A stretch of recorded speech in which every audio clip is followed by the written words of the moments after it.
म आफूलाई भाग्यमानी ठान्छु किनकि म एक नारी हुँ। अब म आमा बन्ने भइसकेकी छु। यस अर्थले पनि मलाई गर्व लाग्छ किनकि अब म एक्लै छैन, कसैको हकवाला भइसकेकी छु। ऊ मेरो औधी माया गर्छ। म उसकी पत्नी हुँ।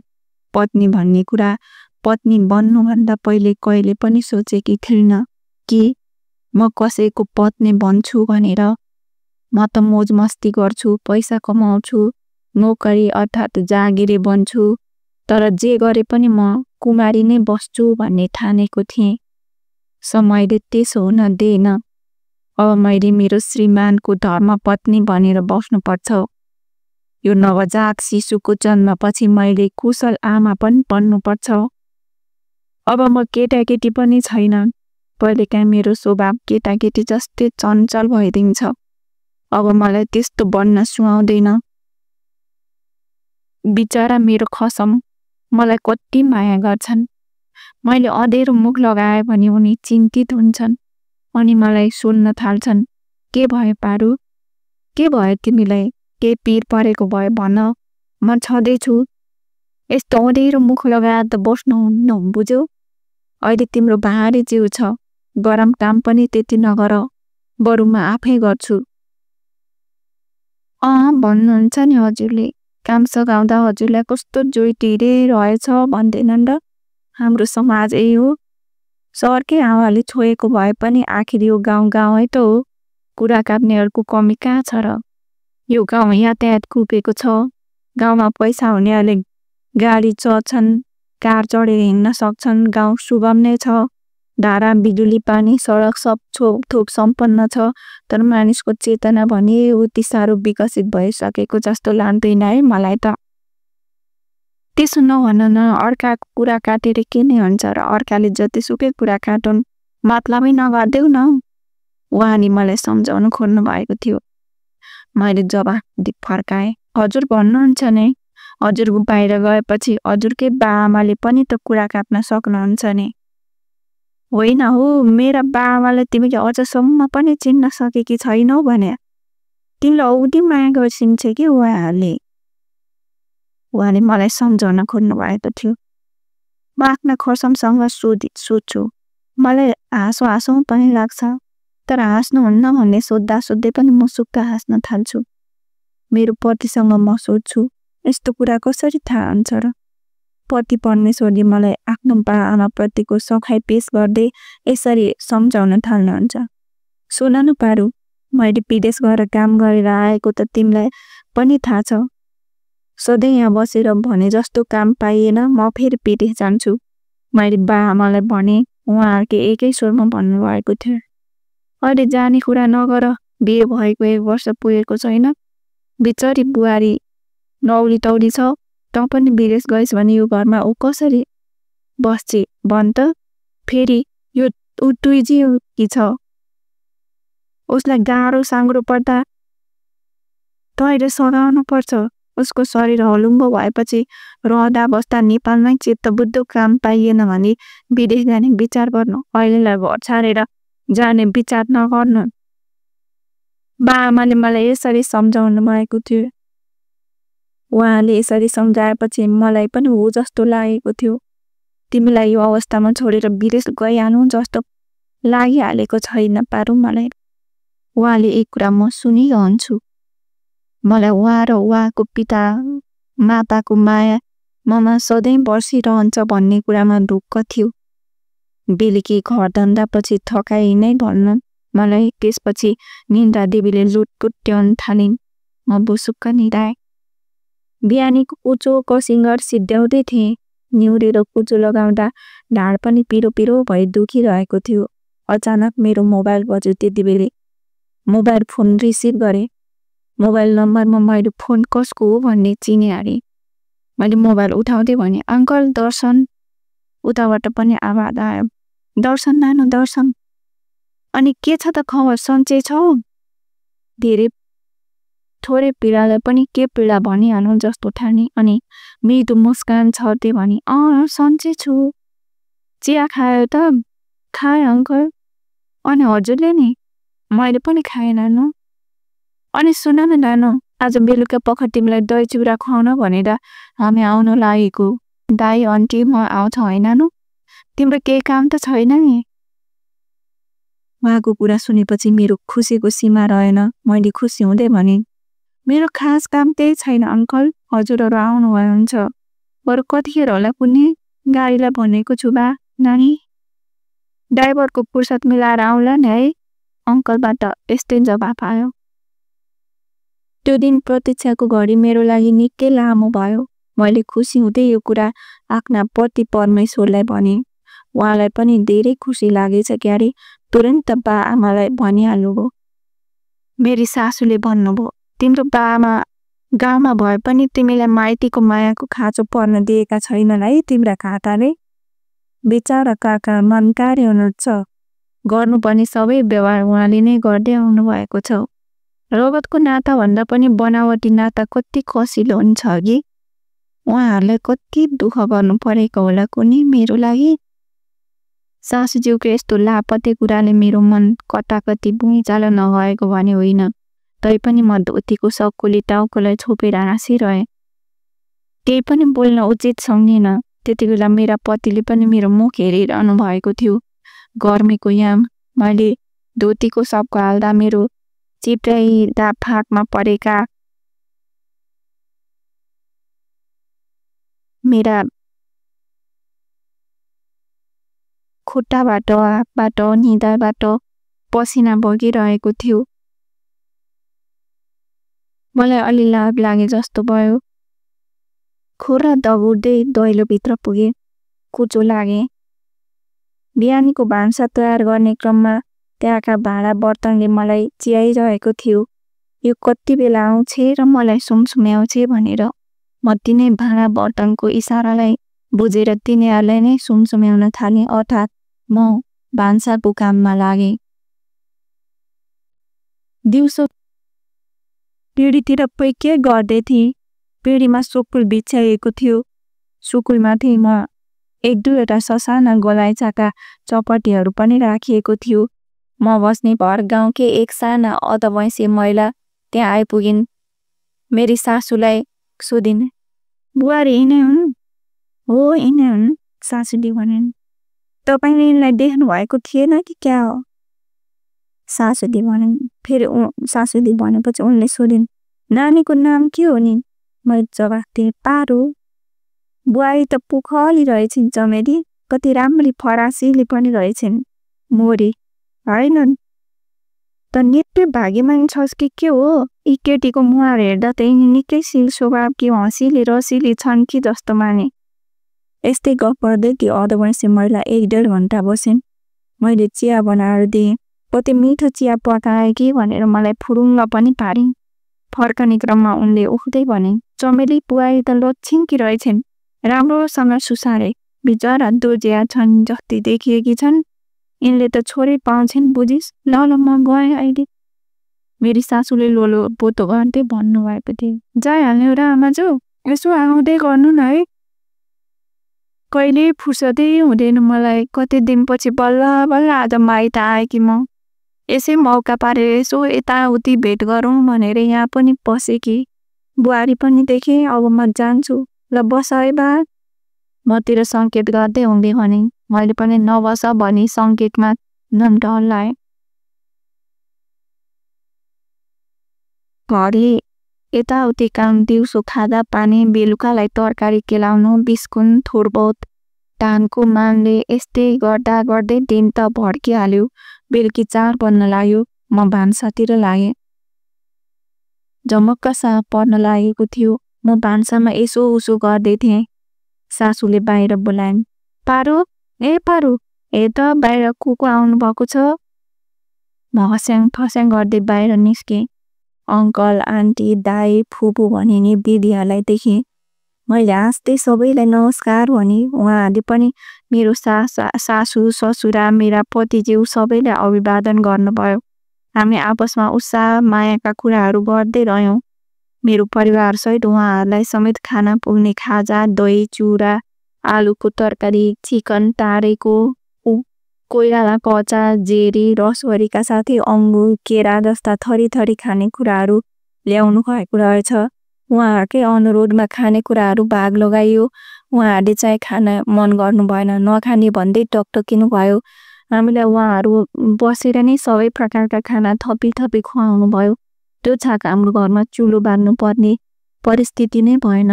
अङ्कलको मेयरमा नै खाजाले मेरा घर परिवार सबै अगायौँ, रमायौँ, हामी सुत्यौँ। मेरो बिहे भएपछि रजस्वला नभई नागेको कुरा रजस्वला नभई महिना नागेको कुरा मैले खसमलाई भनेको थिएँ। उहाँ मुसुक्क मस्किनु भयो। केही प्रत्युत्तर दिनुभएको थिएन। एक दिन खसमले नै भन्नुभयो, "ल जाउँ। कसरी जाने नि, घरमा के भन्नु?" उहाँले भन्नुभयो, "त्यो कुरा म मिलाउँछु" ल भन्दै उहाँले आमा बालाई भन्नुभएछ। त्यसपछि घरको सबै मानिस खुसी भएछन्। बुहारीलाई जचाउन लैजा, मैले सुन्ने गरी मेरै सामुन्ने सासूले भन्नुभयो। हामी 2 घरबाट बिहान 10 बजेतिर नै हिँड्यौँ। अस्पतालको लाइन मलाई देख्दै वाक्क लाग्यो। मैले भने, "प्राइभेट देखाए हुन्न?" खसमले सकारात्मक कुरा गर्दै भन्नुभयो, "कसलाई देखाउने?" हामी बीच छलफल भयो। हामी डाक्टर ज्योतिको क्लिनिकमा पुग्यौँ। मैले थोरै लाइन बसौँ। डाक्टर जचायौँ, पिसाब परीक्षण गरायौँ। मेरो महिना लागेको निश्चित भयो, गर्भ पनि रहेको निश्चित भयो। उहाँले आएर बालाई भन्नुभएछ। उहाँहरू पनि धेरै खुसी हुनुभयो। डाक्टरले महिनामा जचाउने सल्लाह दिए। महिनामा गर्भको अवस्था जचाइरह्यौँ। Video x-ray गरायौँ। उहाँले सुन्नुभयो। गर्भमा के छ? डाक्टरको जवाफ दियो। बच्चा छ? उहाँले फेरि सुन्नुभयो। छोरा कि छोरी? डाक्टरले जवाफ दिए। त्यो चाहिँ भन्नु मिल्दैन, प्लिज कर नगर्नुहोस्। यसबाट मेरा स्वामीले अड्कल काट्न स्वाभाविक थियो कि मेरो गर्भमा छोरा होइन। छोरा भएको भए डाक्टरले अवश्य भन्न हिचकिचाउँदै थिएन। गर्भमा मेरै साथी छे, अर्थात् मेरै नियति दिएर जन्मने यो समाजकी छोरी, अर्थात् मेरै छोरी, मेरो खमितकी छोरी, जे भने पनि यो घरमा जन्मिने कन्या अर्थात् सरस्वती, लक्ष्मी, भगवती जेउस छोरी अर्थात् देवी। बिहान उठ्ने बेला भनेकै थिइन। झिसमिसे उज्यालो देखि नै थियो। मलाई बिसन्चो भयो। यति धेरै पेट दुखेछ कि निन्द्राबाट म त जसँगै बिउजे। खसमलाई कोट्याएँ, बोलाएँ, आफ्ना कुरा भने। झटपट उहाँले घरमा हल्लाखल्ला गर्नुभयो। यातायातको साधन छिटो नपाइने, आफ्नो प्राइभेट साधन पनि नभएको, सार्वजनिक यातायात बसमा बस्न म नसक्ने भएँ। ट्याक्सी खोज्यो, एम्बुलेन्सलाई फोन गरियो। धेरै समयको कोसिसपछि एउटा एम्बुलेन्स भेट्यो। मेरी सासू, खसम र म एम्बुलेन्समा चढेर अस्पताल आइपुग्यौँ। जिन्दगीमा कहिले खप्नु नपरेको पीडा मैले त्यही समयमा खपेँ। मलाई त बाँच्छुसम्म पनि लागेको थिएन, तर भगवानले बचाए। नर्सहरूले भने अब जिउ हलुका भयो, बाहिर आई। नर्सले बोलाइन्, "पारुको आफन्त को?" "हजुर म हजुर। खसम सासू पालै शब्द अगाडि बढे। "ल बधाई छ, तपाईँ घरमा लक्ष्मी जन्मिन्, अर्थात् पारुले छोरी पाई।" खसम मुसुक्क हाँसे। सासूको मनमा चसक्क बिजो। केही महिना अगाडि गाउँकी माइजू पर्ने आबैले भनेकी थिइन्, "यी नानीको त छोरै हुन्छ भनेको।" उनले झलक्क सम्झिन्। फेरि मनलाई बाँधिन् र मनमा केही सन्तोषको सास फेरिन्। जे भयो बुहारीको जिउ हल्का भइहाल्यो। यो पल्ट यस्तै भयो, अर्कोपल्ट छोरो पाउने नि के भयो त? नर्सले हत्तपत्त केही कुराहरू माग गर्दै उनी आफ्नो ड्युटीतिर लागिन् र तातो झोल पदार्थ खानेकुरा सुपहरू लिएर आउन होला। बच्चाको हालत राम्रो छ, आजै घर पठाउन सकिनेछ। खसम फटाफट पसलतिर गए। ग्लास, थर्मस किन्ने, तातो सुप, जेरी खानाहरू नर्सको सल्लाह अनुसार किने। अस्पताल कम्पाउन्डबाट बाहिर नवजात शिशुलाई पाउने नयाँ लुगा पनि उनले किने। उनलाई अहिले औधी खुसी लागेको छ। उनले पारुको पहिलो भेट भएदेखि भएका कथाहरूको पाटो नै स्मरण गर्दैछन्। उनी अहिले अर्थात् फ्लसब्याकमा छन्। उनको र मेरो विवाह लभ म्यारिज नै हो। म र खसमको बिचमा निकै गाढा प्रेम छ, अरू जोडीहरूको भन्दा बढी नै। हामीहरूको बिचको प्रेम भएको खसमको मनले भन्छ। कुनै कार्यक्रममा उनले मलाई देखेको हो। हामी बिचको प्रेम बसिसकेपछि मेरो प्रेमी हुनेवाला खसम विदेश जानु भएको थियो। केही वर्ष काम गरेर पैसा कमाएर नेपाल फर्केपछि बिहे भएको हो हामी दुईको। सामान किनेर मसँग नभेटुन्जेल बाटामा मेरा खसमले विगतलाई यसरी सम्झनु भएको रहेछ। पहिलाको प्रेमी दिनहरूको सम्झना भएपछि आफू विदेश बस्दा पनि कहिले मोबाइलबाट वक गरेको, कहिले साइबरमा घन्टौँ बिताएको सम्झनाले खसमलाई मिठो अङ्गुली भइरहेको रहेछ। अहिले मलाई बेडमा सुताइएको छ। मेरी सासू मसँगै बेन्चमा बस्नु भएको छ। खसम हातमा सामान लिएर फुत्त भित्र आउँछन्। हामी दुवै मुस्कुराउँछौँ। सासू चाहिँ नवजात शिशु नातिनीतर्फ हेर्दै के सोध्दै हिँडिन्छ। घरिघरि मसँग कफ गर्दै पनि हुनुहुन्छ। उहाँ भन्दै हुनुहुन्थ्यो, जे होस् नानीको जिउ हलुका भयो, अब छोराछोरी जे भए पनि एउटै त हो नि। यो उहाँको मुखको लोलोपोतो मात्र थियो। मैले छोरी पाउन नसकेकोमा उहाँको मन खिन्न भएको थियो सायद। उहाँले फेरि भन्दै हुनुहुन्थ्यो, योपल्ट छोरी जन्मेन अर्कोपल्ट छोरा भइहाल्छ नि। छोरी भएकोमा हामी खुसी नै छौँ होइन त? सासूको यो भनाइले मेरो मन आनन्द नै भइरहेको थियो। मैले मन सम्हालिरहेकी थिएँ। म सुतिरहेको बेडतिर नर्स सरासराई, अब त तपाईँलाई हामी घर पठाउँछौँ। तल काउन्टरमा गएर पैसा भुक्तानी गर्नुहोला। अनि सुन्नुहोस् त, काउन्टरमा एउटा सानो फारम भर्नुपर्छ। त्यो फारम भरेपछि सुत्केरीका पति पत्नीको रोबरमा 1000 रुपैयाँ ट्याक्सी खर्च सरकारले दिन्छ। त्यो पनि लिएर जान नभुल्नु होला है। मेरो खसमको हातमा कागज थमाई नर्स अर्को बेडतिर गइन्। मेरी सासूले छोरातर्फ हेरेर खुसी प्रकट गर्दै भने, बाबु हाम्री बुहारीले छोरी पाए र त सरकारले 1000 रुपैयाँ दिने भयो। यदि छोरा पाएको भए त 2000 दिन्थ्यो होला है। मेरो खसमले सुनिरहनु भयो। अल्लादमाले जस्तो गरी मुन्टो निहुर्याएर आमालाई भन्नुभयो, आमा पनि के कराइराखेको, जति दे पनि देला नदे पनि नदेला, अहिले चुप लागेर बस्नुहोस् न। नजिकै गएर अझै आमालाई भन्नुभयो, अरूले सुन्यो भने के गर्लान्, पैसाको मुख नदेखेको मान्छे रहेछ भन्दैनन्, लाज हुन्छ, तपाईँ चुप लाग्नुहोस्, के कराइराखेको। आमा चाहिँ यो कुराले सतर्क जस्तै भइन्। चुपचाप काउन्टरमा गएर अहिले पैसा तिरे। बच्चा सासू आमाले लिनुभयो। खसम सासू म ट्याक्सीमा बसिन अनि घर पुग्नु। मैले पिछ्याउनामा आराम गरेँ। बच्चाले अङ्गालोमा राखेर म सुतेँ। अब विगतका सम्झनाहरू मेरो मानसपटलमा फनफनी घुम्न थाले। सिनेमाको रिल चाहिँ अरूहरू जस्तै म पनि कुनै घरकी छोरी भएर जन्मिएकी थिएँ। मैले खास पढ्न पनि पाइनँ। घरको धन्दा आमालाई काम सघाउनु पर्ने, खेतीपातीतिर पनि बा आमाले काम सघाउँदै दिन बिताउँदै म ठुली हुँदै गएँ। छोरी ठुली भएपछि बा आमालाई आम्दानीको आशा पलाउँदै गयो। मैले एसएलसी पास गरेपछि कामको खोजीमा भौतारिन थालेँ। गाउँमा धेरै किसिमको काम गरियो। सन्तोष नलाएर म राजधानी छिरेँ। जहाँ मैले काम खोज्न गयो त्यहाँ मलाई हेर्ने लोभी नजरहरू फेला परेको मैले बिस्तारै थाहा पाउँदै गएँ। घरको गजो टार्न पैसा कमाउनै परे। कयौँ ठाउँमा मैले कामको लागि कोसिस गरेँ। बल्ल बल्ल काम पनि पाएँ। ठाउँ ठाउँमा मैले काम गरी केही वर्ष बिताएँ। म धेरै थोर कमाएको पैसा पठाएँ। मेरा बाआमा पनि खुसी हुँदै गए।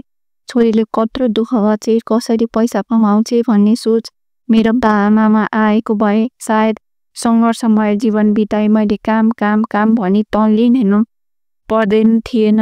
नवजात शिशुको मुख हेर्ने आफ्नो विगत परिश्रम र पसिनाको हिसाब गर्न थाल्छु। आफ्नो गोप्य कुरा खुला पारेर प्रयोग गर्न दिएर काममा टिक्नु परेको कुरा मेरा नवजात शिशुलाई के थाहा, मेरा सासू ससुरा र विश्वासीलाई मेरा खसमलाई के थाहा। आखिर यो जीवन सङ्घर्षमय जीवन त रहेछ। देशमा जुन तन्त्र आए पनि, नेताहरूले जति भुवाङ फुके पनि हामी निमुखा स्वावलम्बी नागरिकहरूलाई चयनको कुनै पनि दिन आएन। मेरो विवाह हुनु अघि मैले कतै काम गर्थेँ। त्यो काम पैसा कमाउने, घर चलाउन सजिलो हुने चोखो काम त हो, तर मर्यादित चाहिँ होइन। बाँच्ने क्रममा, पैसाका लागि सङ्घर्ष गर्ने क्रममा म काम गरिरहेँ। थरी थरीका मानिसहरूको सङ्गत हुन पुग्यो। म एक्लै नारी, मलाई कठै भनेर चित्त दुखाउने मानिस कहिले पनि देखेको छैन। बिहान पूर्व केही वर्ष अगाडि मैले गरे जस्तै काम अर्को एक कार्यालयका एक अधवैँसे पुरुष केटासँग मेरो नोकरीकै क्रममा भेट भयो। आज भोलि गर्दा गर्दै हामी नजिकिँदै गयौँ। म उसँग कुन गल्ली पुगिन, कुन कोठा चोटा चारिन, उसले मलाई के गरेन। आफू नरम हुन्थ्यो, नरम भई मलाई धेरै खेलायो। बाँच्ने क्रममा मैले उसको खेलौना नबनी धरै पाइन। उसले मलाई उसको घरको श्री सम्पत्तिको एकमात्र मालिक बन्ने सपना पनि नपारेको होइन। सँगै घुम्ने, सँगै खाने गर्न थाले। पछि ती कुरा थाहा पाउने अरू लोभी नजरहरूले पनि मलाई चानसमा डानस गर्न खोजे। कतिबाट म जोगिन सके, कतिबाट सकिन।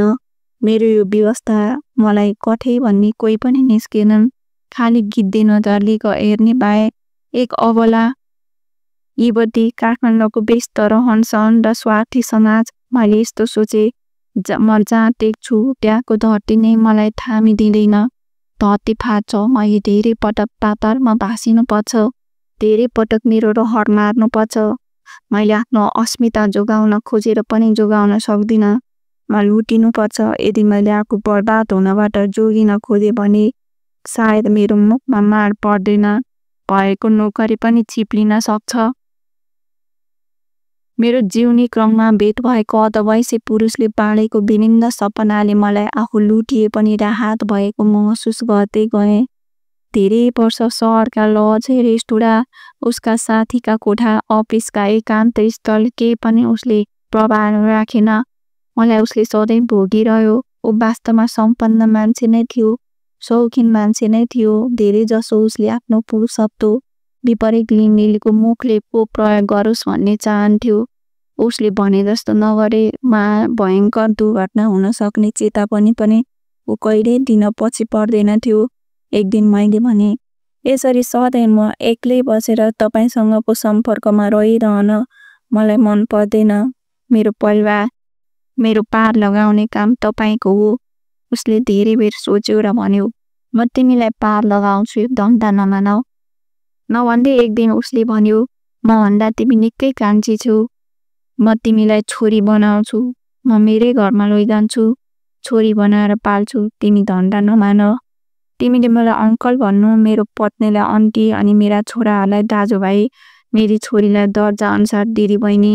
अनि भएन त रमाइलो, तिमी नोकरी गरिरहनु। मेरी छोरी भनेपछि अफिसमा पनि सुरक्षित, मेरो भरि परिवार, मेरो नातागोताबाट सुरक्षित, तिम्रो भविष्य पनि अत्यन्त सुरक्षित। मैले उसले भनेको मान्नु बाहेक अर्को विकल्प देखिन। न आफू बर्बाद हुनुभन्दा उसले यस्तो प्रस्ताव स्वीकार गर्नु ठिक ठाने। केही दिनमा अङ्कलले मलाई उनका घरमा लगे। मेरो तलबको केही भाग मैले आन्टीलाई घर चलाउन दिन थालेँ।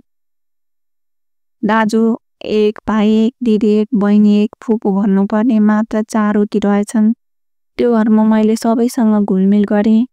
दाइले त मलाई माया नै गर्थे, भाउजूले चाहिँ फुटेको आँखाले पनि हेर्न चाहेनन्। भाइ सोझै थियो, एउटी तिरीको बिहे भइसकेकी नम्र स्वभावकी थिइन्। बहिनी फेरि एक होरी, कहिले खुसी हुने, कहिले रिस गर्ने।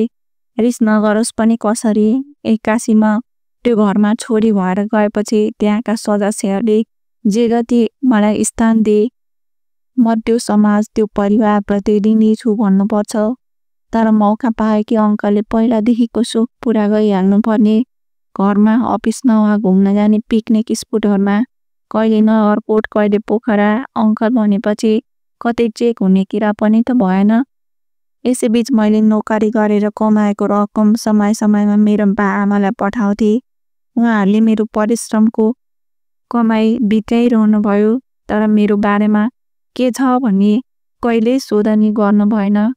कसरी पैसा कमाइरहेकी थिए, के काम गर्छे, काठमाडौँ जस्तो महँगी ठाउँमा खानपिन, सन्चो बिसन्चो के कस्तो छ, उहाँहरूले बुझ्ने कोसिस समेत गर्नु भएन।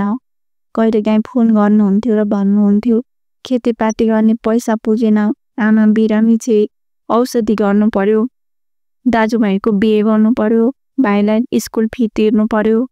जे जति फोन आउँथ्यो खालि पैसा मागेको कुरा मात्र, लल्लरी गाउने कुरा मात्र फोनमा सुन्नु पर्थ्यो। म प्रतिको उत्तरदायित्व मेरा बाआमाले पहिले पनि सोध्नु भएन। यता अङ्कलको घरमा सामान किनेर ल्याइदिएको दिन, थोर बहुत पैसा बुझाएको दिन आन्टी खुसी देखिनुहुन्थ्यो। बरु अरू दिन उहाँको अनुहार ठस्स परेको हुन्थ्यो। जे जस्तो व्यवहार भए पनि अङ्कलको घरमा बस्दा बहिनी र म एउटै खाटमा सुतेर पनि धेरै रात बितायौँ।